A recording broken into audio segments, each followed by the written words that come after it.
काशी नगर गांव में सभी लोग एक दिन उत्सुकता से सरपंच जी के घर जा रहे थे। अरे ओ बलुआ, इतनी हड़बड़ाहट में कहाँ चल दिए? और ये सब कहाँ जा रहे हैं? अरे भाई, तूने सुना नहीं? हमारे गांव में सरपंच साहब के यहाँ पर टीबी आया है, टीबी। अरे कौनो विधायक है का जो सब दौड़े दौड़े वहाँ जा रहे हैं? और इस शहर वाले भी ना जाने का नाम रख लेते हैं, टीबी। ये कौनो नाम हुआ का? अरे पिताजी, टीवी कौनो विधायक नहीं है, वह तो एक डब्बा है, डब्बा। उसमें मनोरंजन के लिए बहुत कुछ आता है। अरे ओ सुमन, तूने सुना सरपंच साहब के यहाँ नया टीवी आया है? क्या टीवी? हाँ, हम सब तो जा रहे हैं देखने। अरे रुको, मैं भी आती हूँ। सब लोग गांव में टीवी देखने के लिए सरपंच साहब के घर में इकट्ठा हो जाते हैं। सरपंच की माँ विमला सिलबट्टे में मसाले पीस रही थी। इतने सारे लोगों को इकट्ठा देखकर बोली, अरे ओ निर्मला, सुमन और तुम सभी गांव वाले यहाँ पे क्यों आए हो? अरे माँ जी, हमने सुना है आपके यहाँ नया टीवी आया है, बस उसे ही देखने के लिए हम यहाँ आए हैं। अच्छा, तो सारा का सारा काम धंधा छोड़ के तुम ये मुए टीवी को देखने आए हो? तुम सब यहाँ बैठोगे तो घर का काम धंधा कौन करेगा? तुम्हारे बाप दादाओं ने मायके से काम करने के लिए कोई नौकर भेजा है क्या, जो यहाँ बैठ के टीवी देखने आ गए? अरे अम्मा, काहे को चिक चिक कर रही हो? देखने तो बैठ के सबको। वैसे भी इसी बहाने सारा गांव इकट्ठा तो हुआ। हाँ, मुझे क्या बैठा सबको, वैसे भी मेरी यहाँ सुनता ही कौन है। अगले दिन, अरे सब जल्दी काम कर लो, फिर टीवी देखने चलेंगे सरपंच साहब के यहाँ। सब लोग जल्दी काम करते हैं, फिर सरपंच साहब के यहाँ टीवी देखने पहुँच जाते हैं। ई लो, फिर आ गए काम चोर कहीं के। कोई धंधा तो है नहीं और टीवी देखने का तो बहाना मिल गया इन्हें। सब लोग टीवी देखने के लिए बैठ जाते हैं। सरपंच का पूरा आंगन लोगों से भर जाता है। फिर टीवी में रामायण चलती है। सब लोग टीवी के सामने हाथ जोड़ते हैं और हार फूल भी चढ़ाते हैं। अरे जमुनिया, जा तू भी हाथ जोड़ ले, भगवान ने चाहा तो तेरी भी शादी जल्दी हो जाएगी। बबलू, अरे ओ छोरे, आओ भगवान को हाथ जोड़ लो, तुम्हें भी थोड़ी सद्बुद्धि मिलेगी। सद्बुद्धि देंगे? अभी रुक, इनकी सद्बुद्धि निकालती हूँ। विमला फिर चैनल चेंज कर देती है और अचानक से टीवी में शेर आ जाता है। सब लोग डर के मारे इधर उधर भागने लगते हैं। भागो, शेर! अरे यह शेर अगर टीवी से बाहर आ गया तो हम सबको खा जाएगा। अरे अम्मा, अब क्या करोगी? हम सब तो यहाँ से भाग जाएंगे, पर तू क्या करेगी? और ये शेर सबसे पहले तुझे खाएगा। चुप बुड़बक कहीं की। अरे रुको, बैठो सब यहीं। ये टीवी के बाहर नहीं आ सकता, ये तो इसके अंदर रहेगा। फिर सब शांत होकर बैठ जाते हैं। थोड़ी देर बाद, अरे ओ विमला दादी, तुम इस टीवी में क्या कर रही हो? सब लोग जोर से हंसने लगते हैं। चुप कर कल मुए। कुछ दिन तक सब ऐसे ही हंसी मजाक करते हुए रोज टीवी देखने के लिए आते रहे। एक दिन रोज की तरह सब लोग रामायण देखने के लिए आते हैं। टीवी पर रामायण चल रही थी और अचानक से हवा के कारण टीवी का सिग्नल चला गया। अरे अब मुए टीवी को क्या हो गया? अरे अम्मा, इसमें तो मच्छर दौड़ रहे हैं। अरे देखो, इतने सारे मच्छर एक साथ। सब बच्चे हंसने लगते हैं। अरे नहीं काका, ये मच्छर नहीं है, टीवी का सिग्नल चला गया है। रुको, मैं जाकर एंटीना ठीक करके आता हूँ। आप सब बताना सिग्नल आया कि नहीं। फिर बबलू सिग्नल ठीक करने के लिए छत पर चढ़ता है। अरे काका, आया? अरे नहीं आया। अब आ गया। अरे फिर से गया। अरे बबलू, जल्दी कर, नहीं तो माता सीता का स्वयंवर निकल जाएगा। अब आया? नहीं आया। अरे आ गया। फिर सब लोग रामायण का मजा लेने लगते हैं। एक दिन विमला घर का दरवाजा बंद कर देती है और घर के बाहर लाठी लेकर खड़ी हो जाती है। अरे अम्मा, दरवाजा काहे बंद कर लिए? खोलो, हमें टीवी देखना है। कोई टीवी नहीं देखेगा। जाओ सब अपने अपने घर काम करो। सब काम धंधा छोड़ के यहाँ इस मुए टीवी को देखने आ जाते हैं। भागो यहाँ से, जाओ। सब गांव वाले बहुत उदास हो जाते हैं। अरे अम्मा, खोल देना दरवाजा, देख लेने दे सबको टीवी। देख शंभू, तू सरपंच बाद में और मेरा बेटा पहले है। मैं इन सब काम चोरों को अपने घर में नहीं घुसने दूंगी। उनका तो रोज का हो गया है, मानो टीवी नहीं भगवान उतर आए जमीन पे। जाओ जाओ सब यहाँ से जाओ। सब लोग उदास होकर वहाँ बैठ जाते हैं। अरे अम्मा, देख लेने दो ना। और वैसे भी तुम्हारा क्या बिगाड़ा है हमने? लगता है आज तो ये दादी हमें टीवी देखने ही नहीं देगी। अब क्या करें? फिर बबलू को एक तरकीब सूझती है। वो अपने सभी दोस्तों के कानों में कुछ कहता है। सब बच्चे मिलकर विमला जिस कुर्सी पर बैठी थी उस कुर्सी को उठा लेते हैं। दादी, अब भी नहीं खोलोगी दरवाजा? बताओ, नहीं तो नीचे फेंक देंगे। अरे नीचे उतारो, नास पीटो, छोड़ो मुझे। पहले बोलो, दरवाजा खोलोगे कि नहीं? अरे नीचे तो उतारो मुझे, खोलती हूँ दरवाजा। फिर विमला दरवाजा खोल देती है और सब लोग फिर से टीवी का मजा लेने लगते हैं। एक दिन सभी लोग रोज की तरह टीवी के लिए इकट्ठा होते हैं। सब आश्चर्यचकित हो जाते हैं। टीवी कहाँ गई? अरे ओम्मा, कहाँ छुपा दिया टीवी को? हाँ, कहाँ छुपा दिया उस टीवी को? मुझे क्या पता, मैं जब उठी तब देखा कि यहाँ टीवी ही नहीं है। सच्ची सच्ची बता दो दादी, तुमने टीवी को कहाँ छुपाया? अरे निकम्मो, मैं सच कह रही हूँ, मैंने टीवी को हाथ भी नहीं लगाया। अरे तो फिर टीवी कहाँ गया? सरपंच साहब, आप ही समझाओ अम्मा को। देखो कैसे झूठ बोल रही हैं। अरे नहीं नहीं भाइयों, इस बार अम्मा सही कह रही है। हम सब जब सुबह उठे तभी से टीवी नहीं था।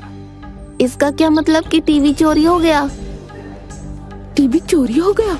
अरे चोरी ही करनी थी तो अम्मा का सोना चांदी चोरी कर लेते। हमारा टीवी काहे चोरी किया? टीवी चोरी हो गया। जिस किसी ने भी टीवी को चोरी किया, मुझे बस एक बार मिल जाए, उसे छोड़ूंगी नहीं। टीवी चोरी होने के बाद पूरे गांव में मानो मातम सा छा जाता है। पूरे गांव में सन्नाटा छा जाता है और टीवी चोरी होने की वजह से सब लोग बहुत परेशान थे। अरे सुमन, ऐसा लगता है मानो टीवी नहीं कोई इंसान चोरी हो गया हो। हमारे हंसते खेलते गांव को जाने किसकी नजर लग गई। अरे हाँ बहन, अब तो कुछ अच्छा ही नहीं लगता और काम करने का भी जी नहीं करता। पता नहीं हमारा टीवी किसने चोरी किया होगा। अरे मुझे तो उस अम्मा पर ही शक है, बुढ़िया ने छुपा दिया होगा टीवी कहीं पे। उस दिन भी कैसे दरवाजे में ताला लगा दिया था, बुढ़िया कहीं की। अब तो बहुत खुश होगी वो। दूसरी तरफ टीवी चोरी होने की वजह से विमला काकी भी बीमार हो गईं। सरपंच साहब विमला काकी के लिए डॉक्टर को बुलाकर लाते हैं। अरे डॉक्टर साहब, मेरी माँ को क्या हुआ है? कुछ दिनों से बहुत उदास सी रहती है और ठीक से कुछ खाती पीती भी नहीं है। सरपंच जी, इन्हें किसी बात की टेंशन है क्या? ऐसी तो कोई बात नहीं है डॉक्टर साहब, बस हमारी टीवी चोरी हो गई है, तब से अम्मा थोड़ी उदास है। आप फिक्र मत कीजिए, मैंने कुछ दवाइयाँ दे दी हैं तो ये ठीक हो जाएंगी। अम्मा, ये दवाइयाँ ले लो। अरे बेटा, सब गांव वालों को बुला ले, वो आते थे तो बहुत अच्छा लगता था। उस मुए टीवी की वजह से ही तो आते थे, अच्छा लगता था। अब नहीं है तो मानो गांव की रौनक ही खो गई है।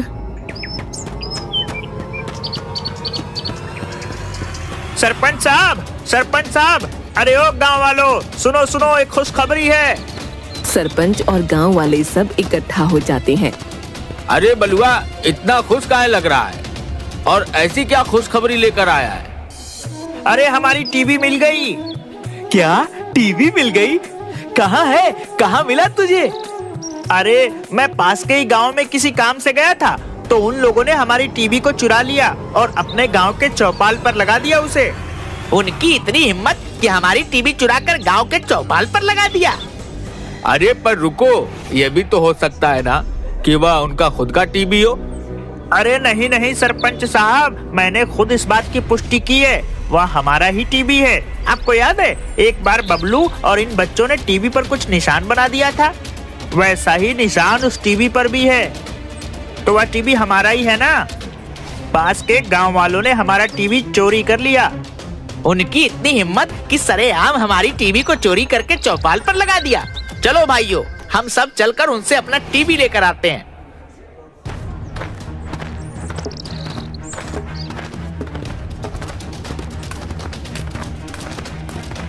गांव के सभी लोग डंडा लेकर पास के गांव में पहुंचते हैं। अरे भाइयों, क्या हुआ? तुम सभी लोग इतने गुस्से में क्यों हो? अरे भाई, एक तो हमारी टीवी चोरी कर लिया और ऊपर से बोलते हो कि हम गुस्सा क्यों हैं?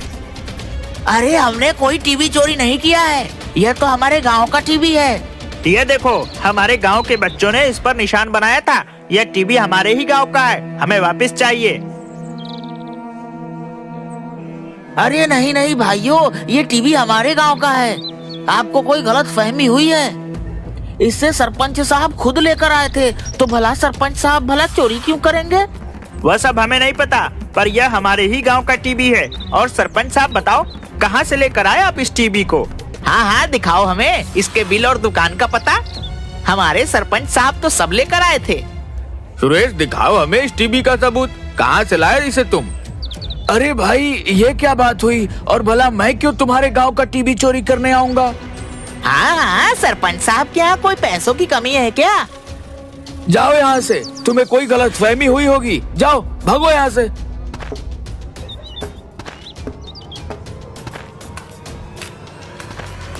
अरे सरपंच साहब, मेरे पैसे। कितने दिनों से तुम्हारे यहाँ भटक रहा हूँ। अरे भाई, पर मुझे यह तो बताओ कि तुम्हें पैसे किस बात की चाहिए? रोज रोज आ जाते हो मुंह उठाकर पैसे मांगने।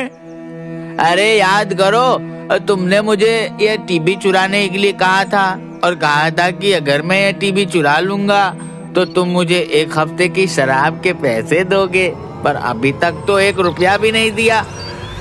देखा, अब सच सबके सामने आ गया ना। अरे भाई, पर मैंने कब कहा था तुम्हें टीवी चुराने को? देते हो कि ये टीवी फोड़ दूं? और फिर बेवड़ा अपनी लाठी से टीवी पर वार करने ही वाला था कि तभी काशी नगर के लोग और पास के गांव के लोग उस बेवड़े के हाथ से लाठी छुड़ाते हैं। अरे भाई, यह टीवी हमारा है और ये सरपंच झूठ बोल रहा है। अगर यह बेवड़ा नहीं आता तो तुम में से कोई भी हमारी बात कभी नहीं मानता। भाइयों, मारो इसे। और सब सरपंच को मारने के लिए अपनी अपनी लाठी उठा लेते हैं। तभी पास के गांव के सरपंच की पत्नी आ जाती है। अरे अरे भाइयों, रुको रुको, मेरे पति को मत मारो।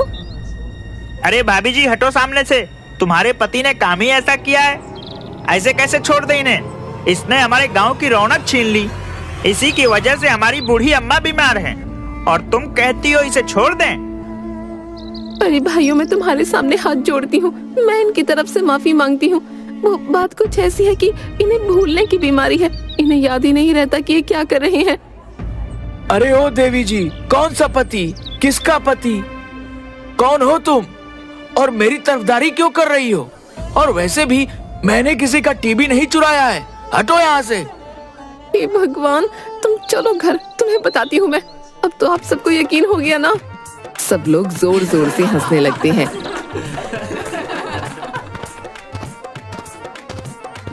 बलुआ मंगलू, ले चलो अपनी टीवी को। हाँ हाँ भाइयों, हमें माफ कर दो। सरपंच जी की भूलने की बीमारी की वजह से आप सबको बहुत तकलीफ हुई। अरे पर भाई, अब मेरे पैसे कौन देगा? अरे भाई, ये लो। अगर तुम आज नहीं आते हो तो सच का पता ही नहीं चलता। फिर काशी नगर वाले अपना टीवी वापस लेकर आ जाते हैं और गांव ले जाकर टीवी की पूजा करके फिर से टीवी को उसकी जगह पर रख देते हैं। काशी नगर की रौनक फिर से वापस आ जाती है।